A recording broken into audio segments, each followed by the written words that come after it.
मैं अनिल कुमार माने, राष्ट्रीय सहसंयोजक राष्ट्रीय घुमंतु जनजाति मोर्चा।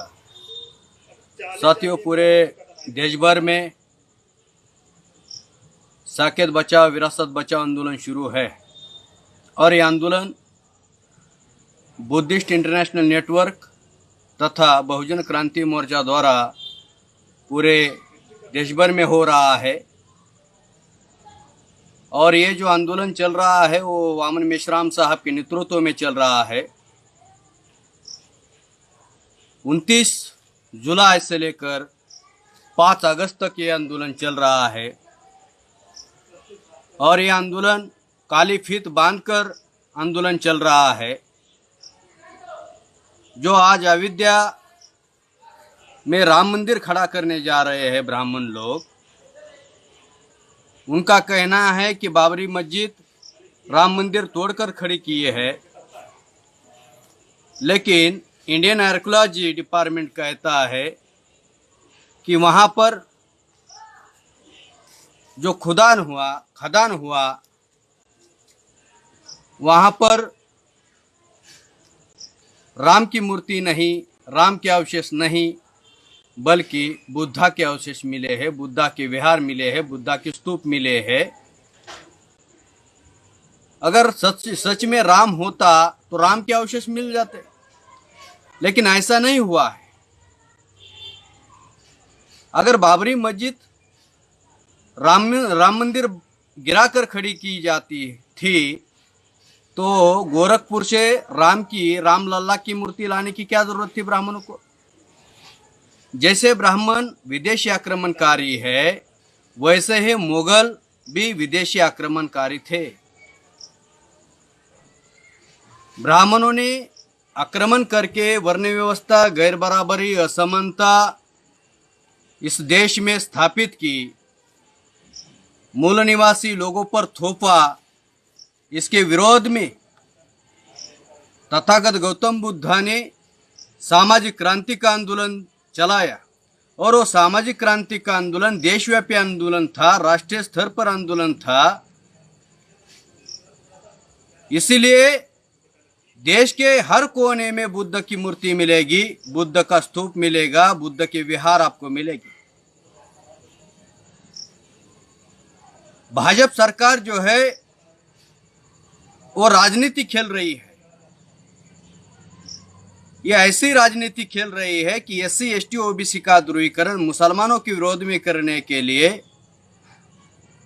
ऐसा प्रोपेगेंडा बना रहे हैं कि बाबरी मस्जिद जहां खड़ी है वो जगह जो है वो अयोध्या है और अयोध्या में राम मंदिर था, राम का जन्म हुआ। लेकिन सवाल ये है, अगर अयोध्या में राम का मंदिर होता तो वहां पर जो खुदाई चल रही है, खदान चल रहा है, उसमें राम का अवशेष मिलता। लेकिन ऐसा बिल्कुल नहीं हुआ है। मुसलमानों के विरोध में एससी एसटी ओबीसी को हिंदू के नाम पर ध्रुवीकरण कर खड़ा करना चाहते हैं बीजेपी सरकार। और ये ब्राह्मण जो लोग हैं, वो ब्राह्मण लोग ओबीसी के विरोध में जाकर ऐसा प्लान बना रहे हैं कि राम मंदिर खड़ा होने से बहुत कुछ सफल होने वाला है। लेकिन ऐसा नहीं है। जब बाबरी मस्जिद गिराने का मामला सामने आया, एक तरफ मंडल कमीशन की चर्चा चल रही थी ओबीसी के मुद्दों को लेकर, तो ब्राह्मणों ने प्लान बनाकर, आरएसएस ने प्लान बनाकर, बीजेपी ने प्लान बनाकर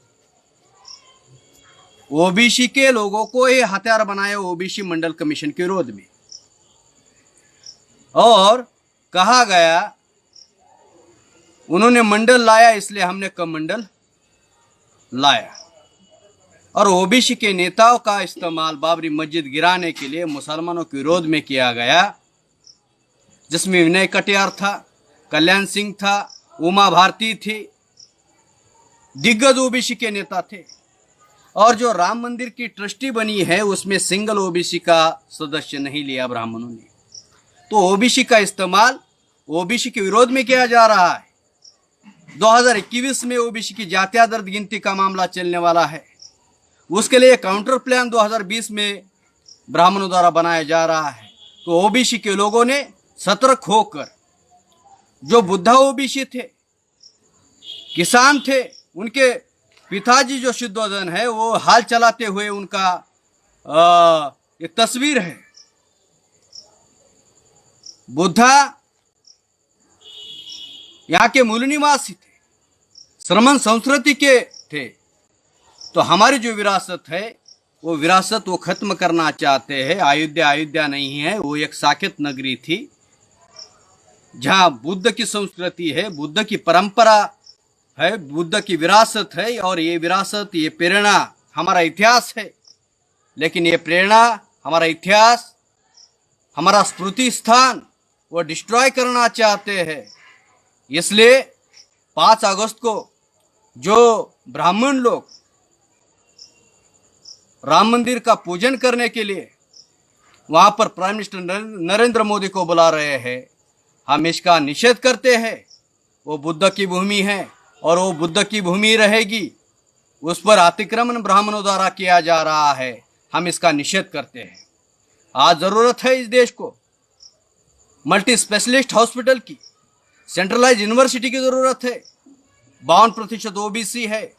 1931 को जाति निहाय जनगणना हुई, उसके बाद में भारत में जाति आधारित गिनती नहीं की गई, क्योंकि ब्राह्मणों को डर है अगर ओबीसी का लोक संख्या का फिगर सामने आता है तो ओबीसी लोग जागरूक हो जाएंगे। जागरूक ओबीसी लोग डिमांड करेंगे कि हमारे लोक संख्या के आधार पर सरकार को सेपरेट बजट एलोकेट करना होगा। हमारे लोक संख्या के आधार पर प्रतिनिधित्व देना होगा। हमारे लोक संख्या के आधार पर पार्लियामेंट में प्रतिनिधित्व देना होगा, विधानसभा में प्रतिनिधित्व देना होगा, न्यायपालिका में प्रतिनिधित्व देना होगा, मेडिकल इंस्टीट्यूट में प्रतिनिधित्व देना होगा, सेंट्रल यूनिवर्सिटी में प्रतिनिधित्व देना होगा, रिप्रेजेंटेटिव देना होगा। ये रिप्रेजेंटेटिव ओबीसी को ना मिले, इसलिए ओबीसी की जाति आधारित गिनती नहीं की जा रही है। आज शेड्यूल ट्राइब का विस्थापन किया जा रहा है, वो विस्थापन रोकने का जरूरत है।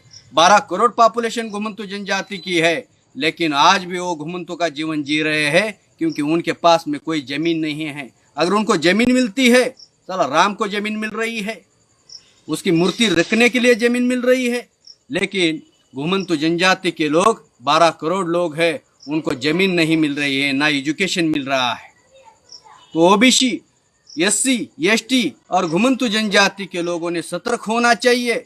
ये मुसलमानों के विरोध में भिड़ाने का मामला है, तो हमारा मामला मुसलमानों के विरोध में भिड़ने का नहीं है। हमारा मामला जो है वो ब्राह्मणों के विरोध में भिड़ने का मामला है। तो ब्राह्मण जानबूझकर राम मंदिर का मामला खेल रही है। उसका दूसरा भी कारण मैं बताना चाहता हूं कि 2022 में उत्तर प्रदेश में फिर से चुनाव होने वाले हैं और बीजेपी आरएसएस उस चुनाव को ध्यान में रखकर ये कर रहे हैं। और ये लॉकडाउन में हो रहा है। आरएसएस का मोहन भागवत कह रहा है कि लॉकडाउन हमारे लिए अवसर है। इसलिए अवसर है कि लॉकडाउन में रेलवे का प्राइवेटाइजेशन किया, एयरपोर्ट का प्राइवेटाइजेशन किया, अलग अलग गवर्नमेंट सेक्टर का प्राइवेटाइजेशन चल रहा है। तो हमारा रिजर्वेशन खत्म करने का मामला चल रहा है। रिजर्वेशन खत्म यानी कॉन्स्टिट्यूशन खत्म। जो संविधान ने मौलिक अधिकार दिए हैं, वो मौलिक अधिकार का हनन करने का काम आरएसएस बीजेपी द्वारा किया जा रहा है। और राम मंदिर बनाने की जरूरत नहीं है, बनाने हैं तो दूसरे और बनाओ। जहां साकेत बुद्ध की विरासत है, वहां बुद्ध के अवशेष मिले हैं। पुरातत्व विभाग इंडिया का जो है, उन्होंने वो प्रमाणित सिद्ध किया है। हम इस पर अड़े रहेंगे जब तक वहां पर राम मंदिर का काम बंद नहीं करते, तब तक हम ये आंदोलन जारी रखेंगे। नेशनल दस्तक की आपसे गुजारिश है कि अगर इसको बचाना चाहते हैं तो नेशनल दस्तक को सब्सक्राइब करने के लिए रेड कलर के सब्सक्राइब बटन को दबाएं, फिर बेल आइकन की घंटी दबाएं। नेशनल दस्तक को बचाने के लिए बहुत जरूरी है कि हर खबर को शेयर करें, लाइक करें, कमेंट जरूर करें।